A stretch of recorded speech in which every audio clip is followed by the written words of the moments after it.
Some really cracking matches to open up. Have a great match. Francisco, have a great match.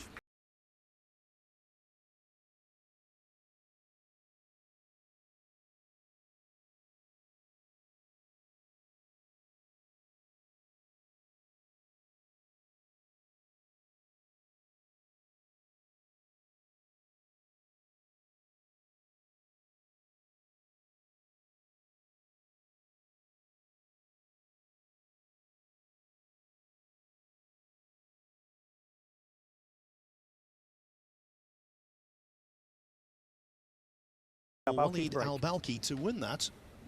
That could be useful.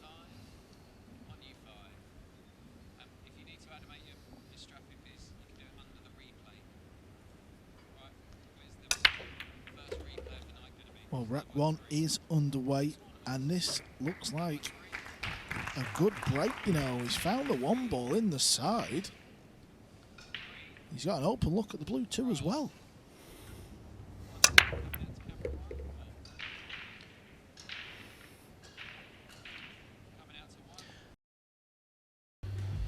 Kicking off the side rail here. If he hits this right, he could pot this in the bottom left corner. Okay, he's going to leave Ruiz in, but there's a bit of distance here. Doesn't matter who you are, doesn't matter what you've won. In the very first rack, a shot like this is missable.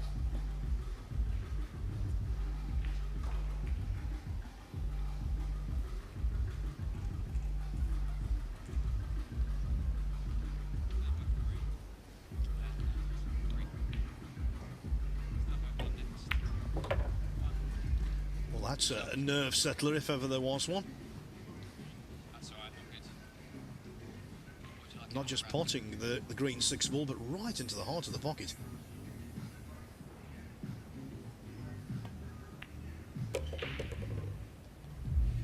Right, camera 2 coming towards you here. Stand by 2, just the white of the balls in the pocket. Tilt down a bit on 2, tilt down. Here we go, stand by 2. And 2. Stand by 1. 1, stay there 2. Come left a little bit if you can 2, left a little bit. Stand by 2. Okay, don't. Stand by 2.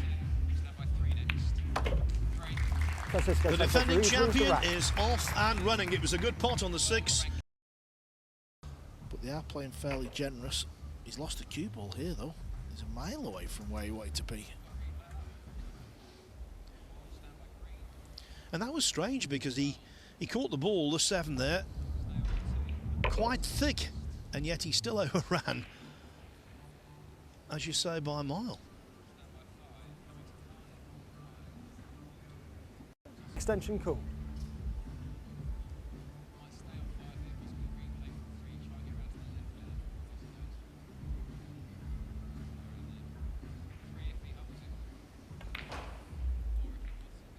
Well, he went for the bank shot. Don't blame him. But there's always that outside chance he would get away with it.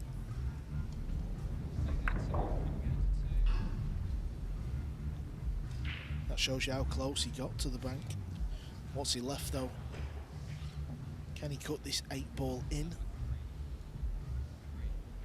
No, he can't. Well, if he does, he's extremely thin. Yeah, and he's missed it on the way up. Actually, could have been worse. Yes, the pot is on, but as we continually said when we were at Telford for the UK Open, knocking balls into these centres has to be so accurate. A pot like this has to be so respected.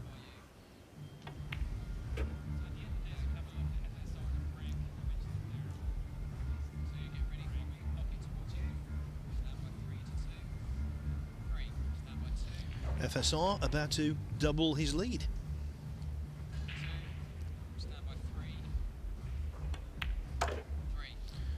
There it goes. So Walid Al-Balki made a mistake on the 8 ball, and FSR, which is coming up in the Philippines in October. Asia against Europe.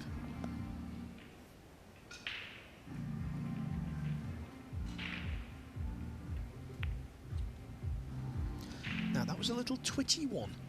Not the best of strokes, that. He wasn't fluent through the ball. He actually moved. You saw the shoulder go into the shot, and that's why he overcut the purple 5 ball. Here you are. Yeah, very edgy there. 5 doesn't go, but I'm wondering if he could play the carom. Can he send the cue ball into the 9? Hitting the purple 5 first. Maybe running the cue ball into the 9 to pot the 9 and steal the rack.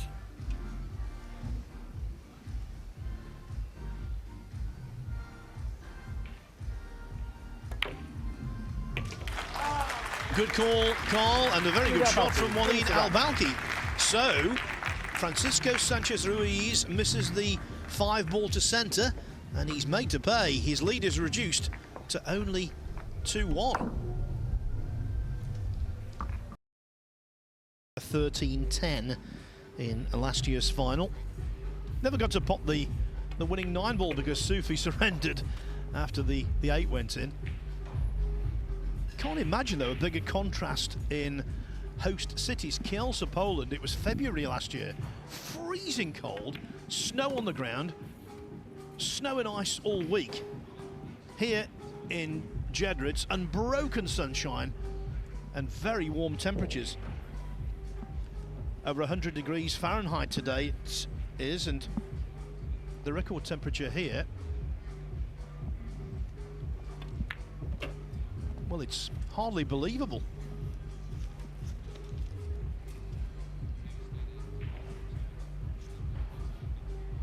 Big favourite to pot the 8 ball, even though there's a bit of distance. But it's Extension the cue call. ball control he's got to worry about. The record temperature here, Carl, Fahrenheit 125.6. That is warm. Yeah, it's a little bit keen, that, Phil. I wouldn't fancy your chances much in that heat. Well, I played golf in Death Valley once in 122, but after 9 holes, I was close to death, actually.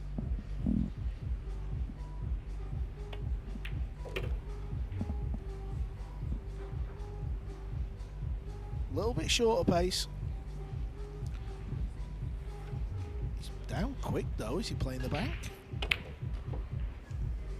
He's missed the bank. He just seemed to rush that for me. Just get down very quick. Yeah, with a 30-second shot clock, you should not be hurried. You shouldn't be certainly that hurried.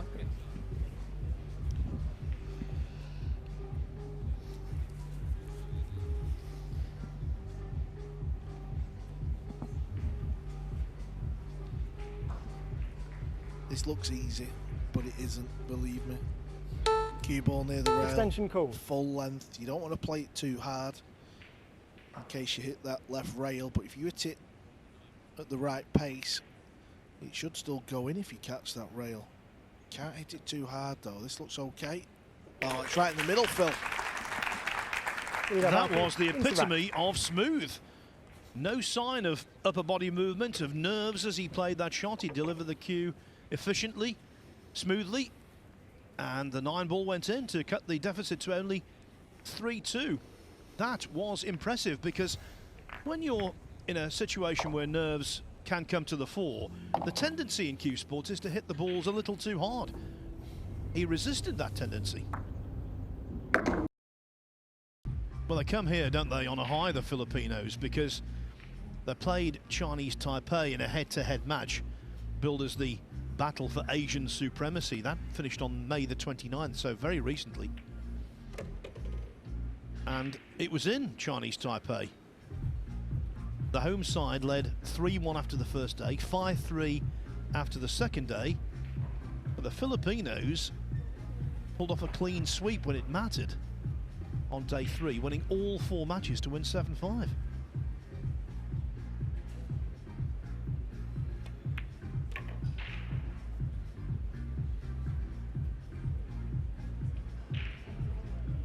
This just keeps Walid in the distance from Ruiz. You know, 4-2.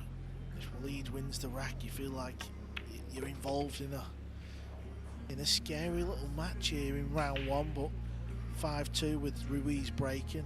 That feels okay for the world champ. Yeah, had the chance, didn't he, early in this rack, but missing the ball he missed to middle pocket, entirely understandable. Even the very best find difficulties with these extremely tight targets.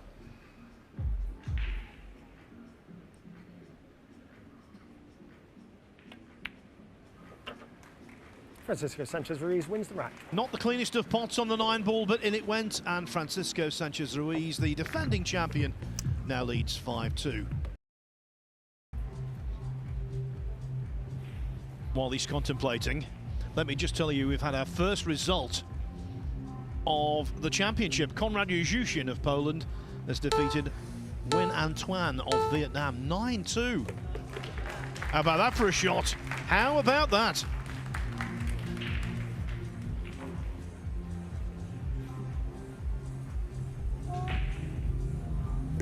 Well, that was thin.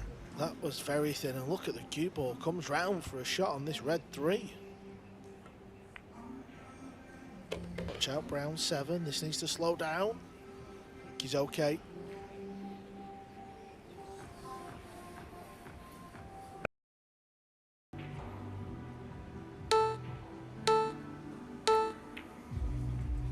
Overdone it. He's overdone it.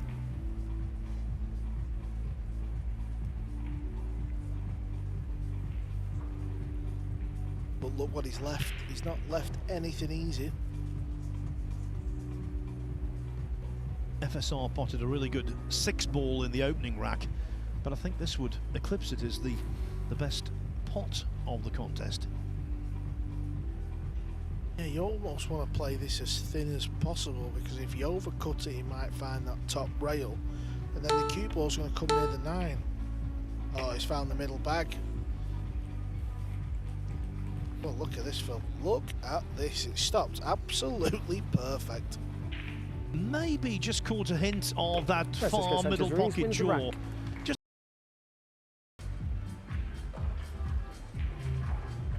FSR 3 balls away from being on the hill.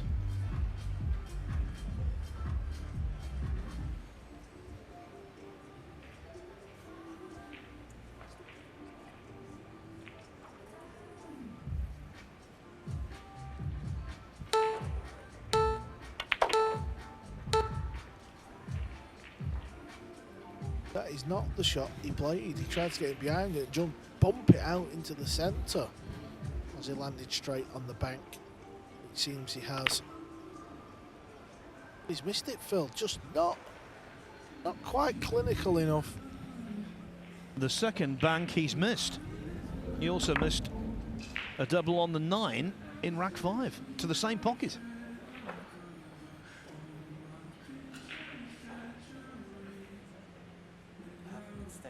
You've used it. You've used it. Walid Al-Balki asking for an extension and being informed by the referee that he's already used it.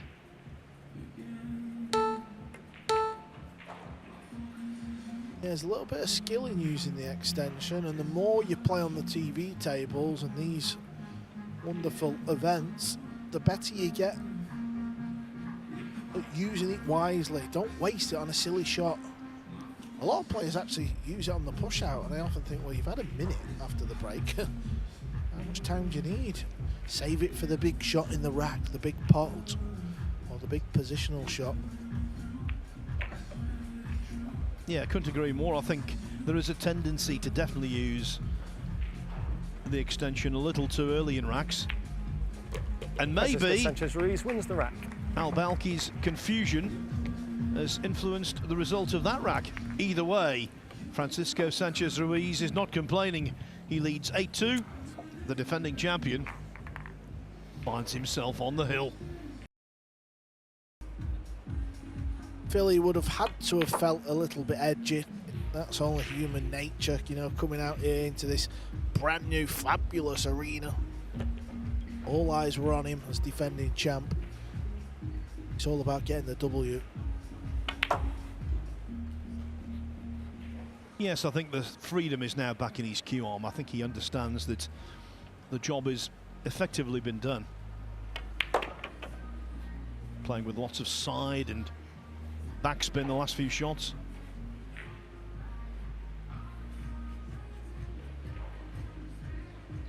It was a predictable outcome, but you never know in the world of sport what might happen. And I think it's fair to say that against Kyle Amorotto next, he will have a tougher test.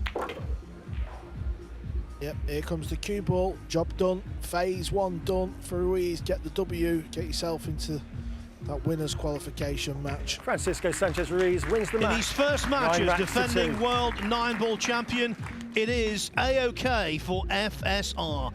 It wasn't a walk in the park. He only led 3-2, but in the end he came through comfortably enough, convincingly enough, by 9 racks to 2.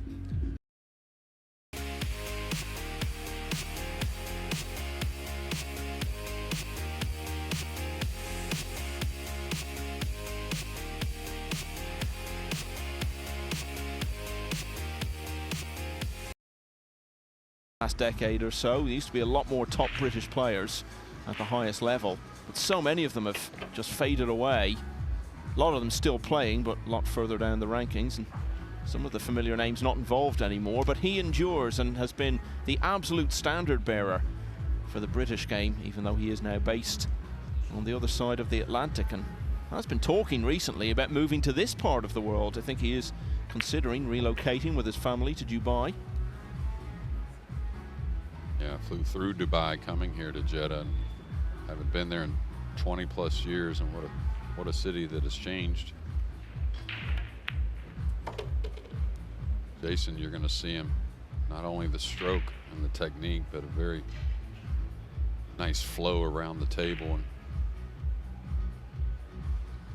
and travels with his wife and children. They're on a long trip. This is the start of a 2-month trip here for him on this side of the world. And I think him staying in the States, though, has really kept him in that, that game or that type of game that maybe some of the British players have fallen off at times. So Jeffrey Roda scratched off the break, and Jason Shaw took care of matters from there very swiftly. He's into a 1-0 lead. Bit of a challenge to face here. Yeah, he's falling nice and natural on this bank with the green 6 over the left corner, so should get this. Oh, he's banked it way short. A little timid. He looks really anxious out there. Yeah, you can see a little tap of the chalk, couple taps of the chalk, so got to understand there's going to be some early misses. More now than like future matches. And of course, Shaw straight to the table to deposit that ball. He will have spotted, obviously, that his opponent has got a little bit of early anxiety, and he will want to pounce on that and add to it. Yeah, Worth. Of course, we have 2 streaming tables in the main table here. And these haven't been played on near as much, and that's the difference with experience in that shot where Roda ended up short on the purple 5. You got to understand how the ball reacts on certain shots. And of course, the Philippines, very humid conditions, and they learn how to grip the ball off the rail a little bit more, where here you have to let it roll a bit more naturally.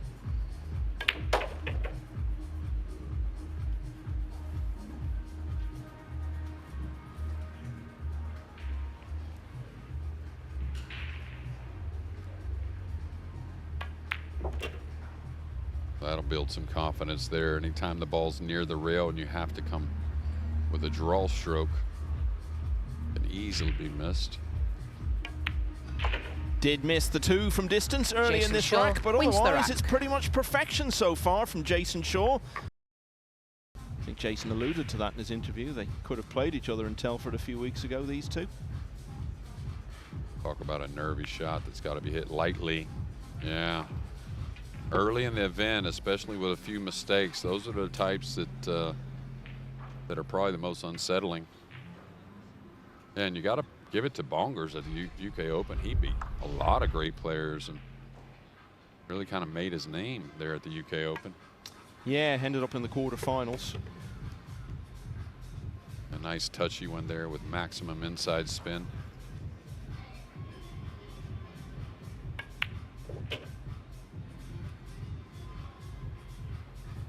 Jason's kind of style around the table, of course, is what makes him the entertainer he is on the pool table, and of course a superstar. But if you ever get to spend a lot of time with him, which I have, you know, away from the tournament and whatnot, he really is a sensitive guy in the manner that he wants it so bad. I mean, he really does want to win big tournaments, big titles. That's what it's all about for Jason.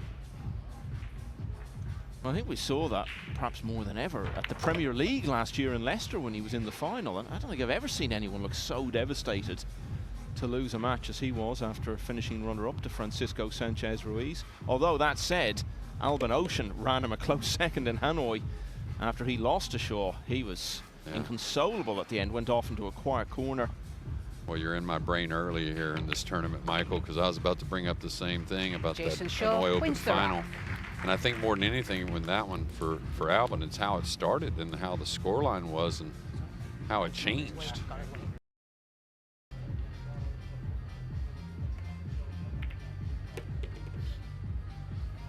So passed up his earlier chance, back to the table with another one, and really has all the look of an opportunity he really can't afford to pass up.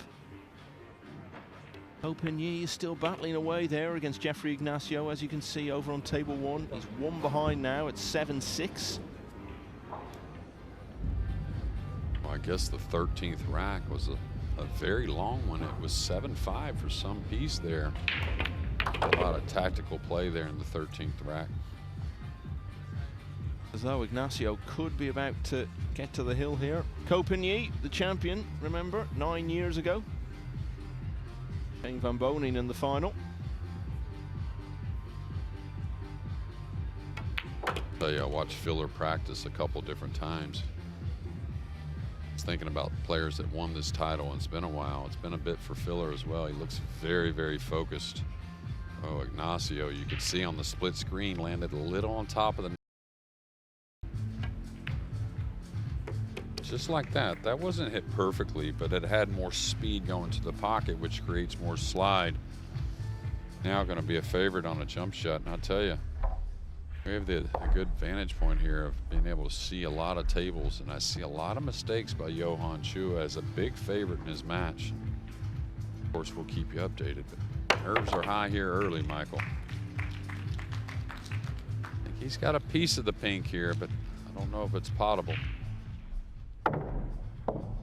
You were right, JJ. Copigny has got one back there, so trails 8-7 now against Jeffrey Ignacio. Jason did have the pink, so even better on the jump to be able to hold the cue ball for that small gap between the 8 and 9.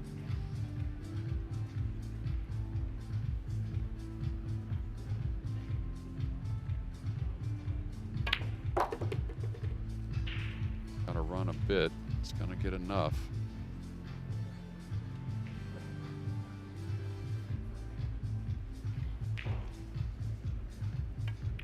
And as far as Ignacio and Copigny, you got to feel the pressure's probably back on Ignacio now after having a huge lead.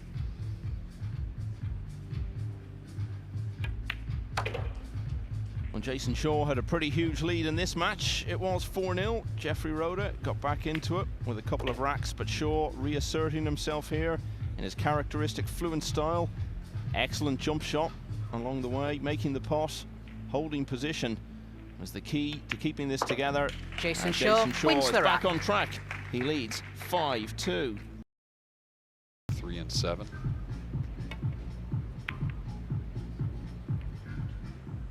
Got a nice hit off the purple 5, and Jason may be snookered here. And if he has a little piece of the blue 2, may elect to still kick behind it going to the short rail.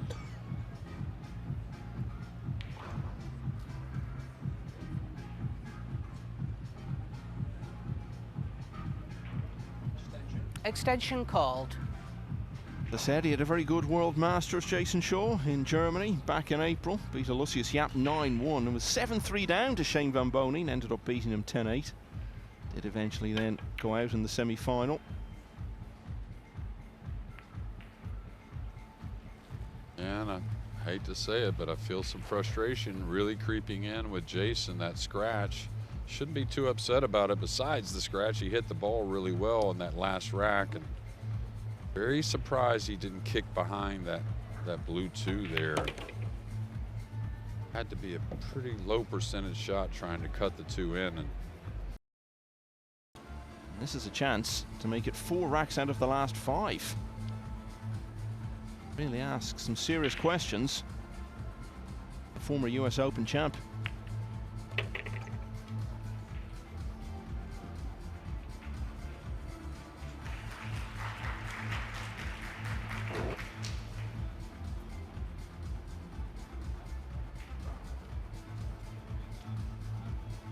the momentum has definitely shifted.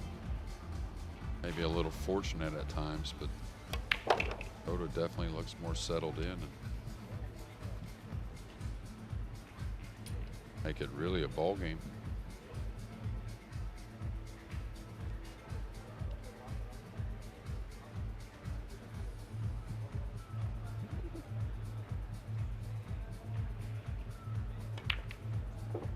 Jeffrey Roda is firmly on the march here, and what looked like it might turn into a landslide has now become a real contest. He's only 1 behind now. It's 5-4 to Shaw.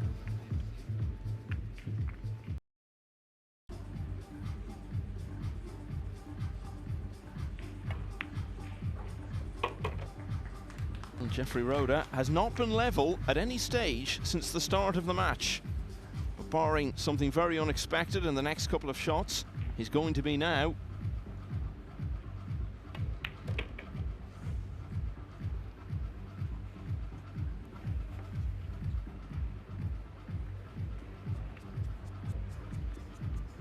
And talking about the fact he was 4-0 down in this match, don't forget he was also trailing by 5 racks to 2.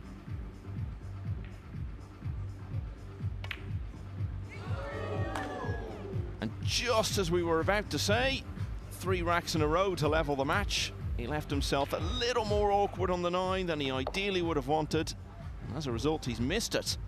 Could that be the biggest moment of the match?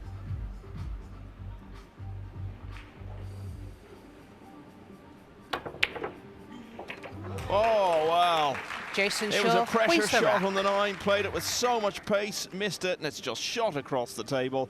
Well, what an extraordinary 20 seconds or so that was all round, Jeremy. Yeah, absolutely. And I think just the way Jason cued the 9 told me he was still frustrated. I think normally if he's feeling good, he levels out. That wasn't straight, the 9 ball. Could have leveled out and just kind of smoothed it in. But Actually, a former world semi-finalist himself. 7-4 then to Shaw. Oh, well, he's made the 1 in the side, but not by conventional means. And look at this on the 2. yeah, that cue ball will get a look. It was going to go right in the side if the 1 didn't get in its path. And now look at the results behind it. Just a chip in on the blue 2 with the 3 near. Jeffrey Roda, as far as getting punished on a 9 ball, he missed a big fluke, and now possibly 2 breaking runs right after. Dimitri Yongo of Switzerland has got it done at last against Riku Rompainen. Yongo the winner there by 9 racks to 5. Yeah, Riku, I tell you, you're always impressed. I know he took the loss there, but Dimitri, who's shown us he can play the last few years. He's had some nice results.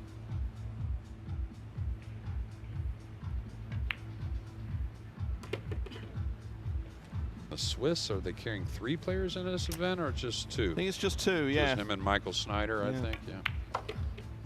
Really surprised we kind of lost Ronald Regley. We haven't seen him much in the last maybe year and a half.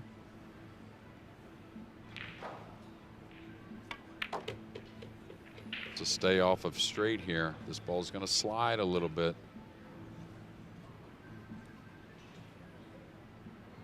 So again, after a missed 9 ball, and it looks like a thorough punishment to get to the hill for Jason Shaw with a very doable 9 ball.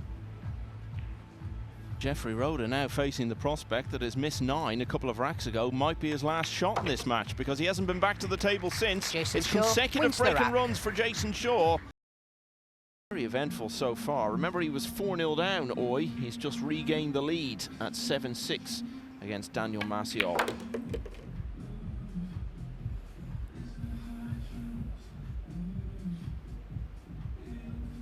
back here on the main table. These could be the last moments, JJ. Yeah, really after that 9-ball that was fluked in, and again, pays to hit him, they say, and he put some pace on that 9 and found another pocket. It's been pretty good stuff from Jason. 2 breaking runs. Not the best safety from Roda, but like Jason should finish this match off and get a little bit of a breather here on day 1.